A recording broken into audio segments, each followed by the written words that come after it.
Hi guys, Action 007 Cinema here. Warning, spoilers ahead. Today, I'm going to recap an American action fantasy movie released in 2011 called Conan the Barbarian. This movie is about an adventure of a vengeful barbarian warrior who sets off to get his revenge on the evil warlord who has attacked his village and murdered his father when he was a boy. This warrior then meets some people along his journey that will help him find the evil warlord. What do you think will happen to this barbarian warrior? Will he manage to get his revenge? Let's find out together. The movie starts between the years when cruel wizards sought the secrets of resurrection. Therefore, they crafted a mask from the bones of kings and awakened its wrath with pure blood. The mask has the power to control the world, and only the barbarian tribes can destroy it. As a result, the mask was destroyed, and Akron, the wizard's home where the mask was crafted, fell. Each tribe took pieces of the mask and hid them for centuries. However, a prophecy says that one day, the mask will be reassembled by a man. Later at the dawn of Hyborian Age, a barbarian woman named Vina delivers a child in the middle of a battlefield. Vina then gives the baby name Conan and hands him to his husband, Corin, before she finally exhales her last breath. A few years later, the youngsters from the barbarian tribe, including Conan, are doing rituals to put an egg in their mouth and circle the hills. The one who returns the egg unbroken will earn the right to fight among the warriors. When they race through the enemy's territory, the enemies are already waiting for them.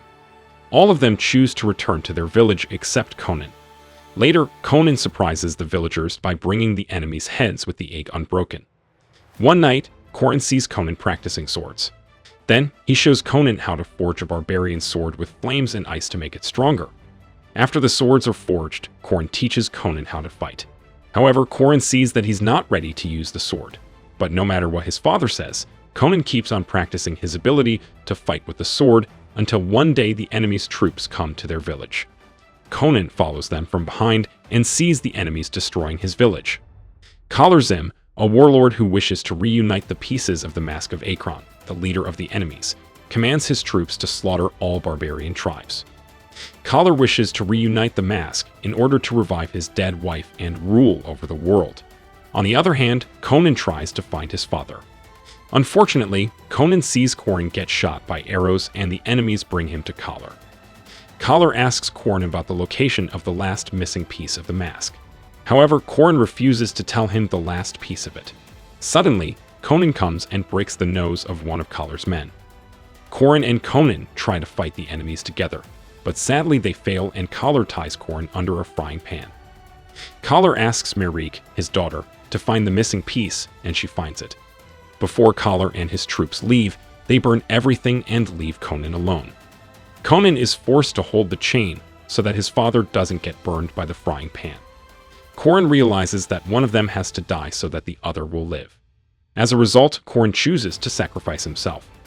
After the death of his father, Conan spends his life wandering the edges of the world and tries to survive by robbing and killing strangers. Conan still holds a grudge for every one of his father's killers, and he also has made friends with someone named Artis. They both come to Zingurin's slave colony and deliberately do the killing and robbing there to set free the barbarian slaves. When they are celebrating their win, Conan sees one of his father's killers whose nose he has broken back then. This man has been looking for a thief who escaped and joined Conan's troops. Conan then finds that the man is looking for Elishan. Instead of giving Elishan to him, Conan throws himself into the killer's jail by beating their guards. Conan looks very calm even though he is chained there. Not long after that, he starts to revolt and hits all of the guards and interrogates them to find out who their leader is. Conan then tortures all of his father's killer until he finds out who and where their leader is who has killed his father. After he gets some information about Orc-gasm, he kills all of the guards and sets free all of the prisoners. After Conan leaves the jail, Elishan approaches Conan and offers him his help to get into Collar's place and tells him to meet him in Argonne. On the other side, Collar and his troops go to Shaper Monastery to find a pure blood descendant for the revival ritual and immediately destroy the place. Inside the monastery, the pastor commands the nuns to hide in the temple. One of the nuns, called Tamara, fights with Collar's troops and manages to steal Collar's chariot to find a safe place to hide. In the forest, Conan sees Tamara's chariot, which has a logo of the mask that Collar wears. Without thinking too much, Conan chases Tamara's chariot and gets confused upon seeing a woman inside. At the same time, Collar's men come and attack them.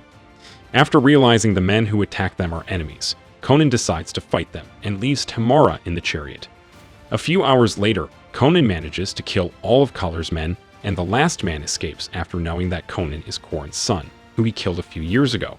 Conan then brings Tamara with him along the journey. Back in the monastery, Marique is looking for a nun who has pure blood, but she hasn't found her. Collar then interrogates the pastor, and Collar also reminds him about the accident that happened a long time ago where Collar's wife and other witches were burned alive. The pastor then says that Collar's wife is a dangerous woman and she deserves to die. Collar gets angry and kills the pastor right away. Later, someone says to Collar that one of the nun manages to escape, and Collar concludes that the nun who escapes has pure blood, which is Tamara. On their way to Collar's place, Conan manages to catch one of Collar's men and let him live for a while. Tamara wants to leave immediately, but Conan doesn't let her go because Conan wants to know what Collar wants with Tamara. Tamara says she's only a monk, but Collar's man replies that Tamara has pure blood. Tamara doesn't believe him because she thinks that pure blood has vanished 100 years ago.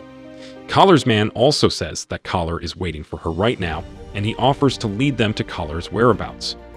Conan agrees, and the three of them go to Collar's place. When they arrive, Collar's man offers to bring a message to Collar. Conan agrees, but the message he sends to Collar is by throwing the man's body to Collar's place. Inside, Collar, who is still laying down, is shocked by the arrival of his man's body, and Marique pulls out the letter from the body, containing the location where Collar can get his pure blood. A few days later, in Shaper Bay Outpost, Collar comes with Marique and offers Conan some gold. But what Conan actually wants is revenge, not gold. Collar then tells Marique to kill Conan, and Conan has to face sand troops from Marique's magic. After some time, Conan manages to defeat those troops, and Collar chooses to fight with Conan by himself. In the meantime, Marique throws her poison magic to Conan and makes Conan weak. Therefore, Collar manages to defeat him easily. Tamara, who has been watching the entire time, helps Conan escape. Luckily, Conan manages to escape and get into his ship. At night, Conan's ship gets hijacked by Collar's troops. With Tamara's help, Conan manages to kill all Collar's men. Later, Conan decides to continue his journey alone. Knowing that Tamara has a feeling for Conan, Artist tells Tamara to bring Conan's maps to him. Tamara and Conan then start to get to know each other more, and they also start to fall in love. In the morning, Tamara says goodbye to Conan, who is still sleeping, and she goes back to the ship. Unfortunately, Collar's men are already waiting for her in the forest, and Marique kidnaps her and brings her to Collar's place. When Conan wakes up, he realizes that Tamara has been kidnapped by Collar, and he immediately goes to Argolan to find Elishan. It turns out that Elishan is one of the important people there. Conan begs Elishan to help him get into Collar's place, and Elishan agrees because he has helped him before. He takes Conan to Collar's castle through a secret road. Along their journey to Collar's castle, they have to face an octopus monster and also deal with Collar's men before finally entering the castle. Later, they see Tamara is taken to Skull Cave. Conan says farewell to Elishan and continues the journey by himself. When Conan arrives, Tamara is already prepared for the ritual. Conan doesn't waste his time and kills the guards one by one and infiltrates Collar's troops. Meanwhile, Collar already has Tamara's blood in his mask and he wears it. After that, Conan attacks Collar instantly, and it causes a big earthquake there. Tamara, who is still tied, almost falls down, but Conan manages to rescue her. Unfortunately, Collar follows him and tries to get in Conan's way. Conan then sets Tamara free and tells her to go right away. When Tamara almost escapes from the cave, Marique grabs her and tries to kill her. Luckily, Conan comes at the right time and cuts Marique's hand. Tamara immediately pushes her off a cliff. Later, Collar attacks Conan, but Conan manages to grab his father's sword from Collar and run away from him. When Collar sees Conan has already killed his daughter, Collar gets furious. Meanwhile, Conan and Tamara try to escape, but Tamara slips and Conan holds her so that she doesn't fall. At the same time, Collar comes and calls his wife's name. Therefore, Collar's wife's spirit starts possessing Tamara's body, and Tamara begs Conan to let her go. But he doesn't let her go because he has given up his father once, and he doesn't want to give his loved one up now. When Tamara is almost completely possessed by Collar's wife, Conan breaks the bridge which Collar is currently standing on, and makes Collar go down to the burning lava. Tamara manages to become herself again, then Conan pulls her up and takes Tamara to a safe place. Then, Conan says goodbye to her. At the end of the story, Conan comes back to his village and puts his father's sword in its mold. Now, he understands what his father said back then, which is before he wields a sword, he has to understand it first. Sometimes, a sacrifice from people we love will help us understand our greatest strengths. Anyway, what do you think about the story? Are you satisfied that Conan finally got his revenge? Let us know what you think in the comment section below. Don't forget to subscribe and like the video. Thank you for watching, and as always, see you next time.